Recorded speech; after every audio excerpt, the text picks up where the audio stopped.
Salut, c'est David. Bienvenue dans cette nouvelle vidéo. Aujourd'hui, je vous fais une vidéo pour répondre à une question un petit peu particulière que je trouve un petit peu spéciale. Mais j'ai tout de même pris le temps d'y répondre. C'est comment faire pour se sentir en abondance. Généralement, les personnes qui sont tout le temps dans le besoin n'attirent pas l'argent. Au contraire, elles le repoussent et pour toute leur vie, elles vont courir après l'argent sans jamais réellement le trouver. Dans cette vidéo, je vais vous partager un réel retour d'expérience puisque pour ma part, non seulement je me sens en abondance, mais je suis également en abondance depuis à peu près 1 an et demi, 2 ans. C'est-à-dire que j'ai beaucoup plus que ce que j'ai besoin. Et du coup, j'utilise cet argent pour investir, pour sécuriser mes revenus. Tout le reste de ma vie, tout mon arbre généalogique, réaliser des projets. Puisque voilà, je ne vais pas faire l'apologie non plus de l'argent. Je ne suis pas non plus à dire que voilà, l'argent fait le bonheur. Maintenant, le fait de manquer d'argent, ben voilà, ça va apporter du malheur. Il y avait une statistique qui montrait que la cause principale des disputes dans un couple, c'était le problème d'argent. À votre avis, qu'est-ce qui fait qu'aujourd'hui, vous avez un quotidien peut-être qui ne vous plaît pas? Qu'est-ce que vous faites dans votre journée, dans votre semaine qui ne vous plaît pas? C'est peut-être un métier que vous faites qui ne vous plaît pas. Tout simplement parce que vous avez besoin d'argent. Donc, ben voilà, je ne suis pas là non plus à dire que l'argent doit être au premier plan de votre vie. Loin de là. Mais encore une fois, je ne suis pas non plus à vous dire l'argent c'est pas important. Au contraire, pour moi, l'argent c'est un outil qui doit être utilisé tout comme tous les outils. Il faut savoir le maîtriser. Par exemple, si demain je vous fais un virement de 100 000 euros, comment est-ce que vous allez utiliser cet argent?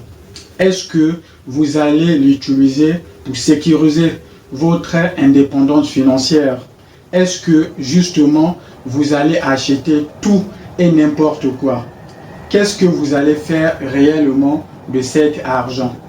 Donc voilà, pour moi, l'argent, je ne pense pas que ça rend idiot quelqu'un.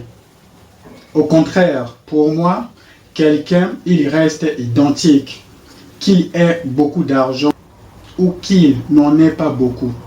Voilà, l'argent, je ne suis pas non plus à vous dire que ça c'est au premier plan de votre vie. Loin de là. Moi, je pense que l'argent, c'est simplement un outil duquel il faut apprendre à savoir se servir. C'est comme n'importe quel outil. Progressivement, vous allez apprendre à l'utiliser.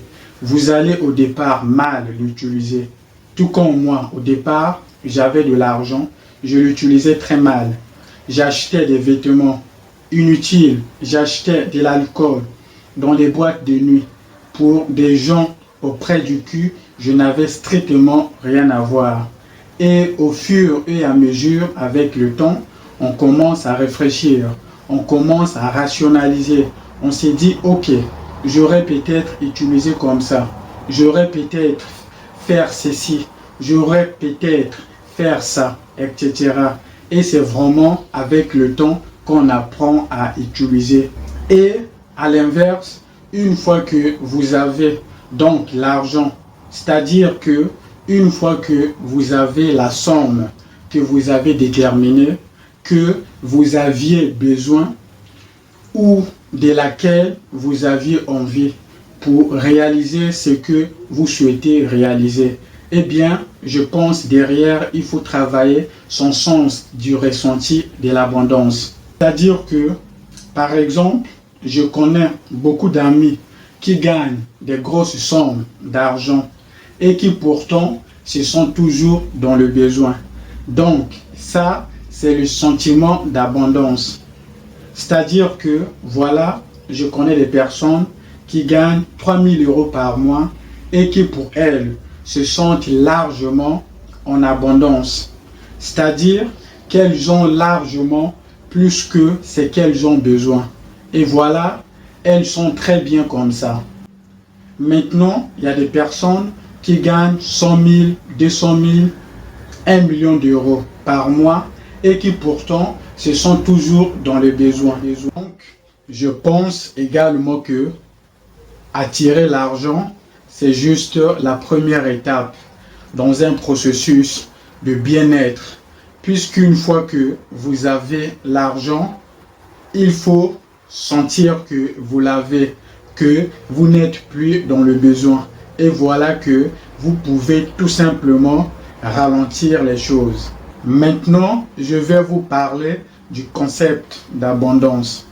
Quelle est l'erreur des personnes qui deviennent riches et qui sont tout le temps dans le besoin? Alors, je m'explique. Ça peut paraître un petit peu bizarre, très loin de la réalité pour les personnes qui peut-être aujourd'hui n'en sont pas de boulot, soit en RSA ou au chômage, etc. Mais à un moment, et je le sais, parmi les personnes qui regardent cette vidéo, il y en a un bon paquet qui vont être indépendants financièrement parce que, honnêtement, c'est pas compliqué. Une fois que vous allez devenir indépendant financièrement, vous allez gagner 1000, 2000 ou 3000 euros par mois, mais pourtant, vous allez être continuellement dans le besoin. C'est-à-dire que vous allez continuellement sentir que vous avez besoin d'argent, vous n'en avez pas assez. Donc, moi, j'aimerais vous faire un petit retour d'expérience là-dessus. Quand j'étais salarié, je gagnais 1200 euros par mois et j'étais toujours dans le besoin. Et je me disais, voilà, mon objectif de vie, c'est d'avoir une belle maison, d'avoir une belle voiture. Je parle uniquement d'objets financiers, donc d'objets qui s'achètent. Je ne parle pas d'amour ou de l'aspect social de la vie. Je parle vraiment de finances. Et j'avais fait le calcul et j'avais dit 3000 euros par mois. Une fois que j'ai gagné 3000 euros par mois avec mes business, bien sûr, je me suis dit, en fait, non, j'ai pas assez parce que le lendemain, mon business peut s'écrouler. Donc, j'ai pris ces 3000 euros par mois. Donc, ce que j'ai fait, c'est que je me suis dit, ok, je veux 5000 euros par mois. Une fois que je les ai atteints, j'étais toujours dans le besoin. 6000 euros par mois, même résultat. J'étais dans le besoin. Puisqu'on se crée en fait des nouveaux engagements. Donc, une fois qu'on a ça, on s'est dit, ok, j'ai besoin de plus, j'ai besoin de plus. On n'arrive pas à économiser parce qu'on claque tout. Vous avez déjà certainement entendu parler de la rat race. C'est le fait de travailler toute la journée pour de l'argent et utiliser cet argent pour vivre. Et vivre au final pour travailler, pour avoir l'argent. En fait, c'est une espèce de spirale qui ne s'arrête jamais.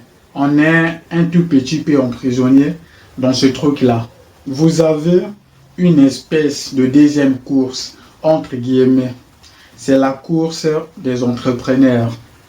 Mais là, on est plus en course avec les autres. On est en course avec soi-même. C'est-à-dire qu'on se sent toujours dans le besoin. Et on se dit toujours, putain, j'ai besoin de plus, j'ai besoin de plus. Je vous dis honnêtement, il n'y a personne qui gagne cette course. Il n'y a pas le premier, il n'y a pas le dernier, il n'y a pas le troisième. Il n'y a personne qui gagne finalement. tout le monde est malheureux. Personne n'arrive à ses objectifs. On ne se sent jamais en abondance. Donc, ce qu'il faut faire, c'est de dire dès le départ, qu'est-ce qui me rend heureux? Combien est-ce que j'ai besoin pour être heureux? Et il faut s'arrêter. Voilà. Le premier ennemi de l'abondance, c'est le besoin. Se focaliser sur le besoin attire simplement le besoin. Se focaliser sur l'abondance d'argent attire en retour l'abondance financière. Pensez à ce que vous voulez. Restez positif. Cette vidéo est maintenant terminée. Prenez soin de vous. Prenez soin de votre compte bancaire et il vous le rendra. On se retrouve dans une prochaine vidéo. Salut!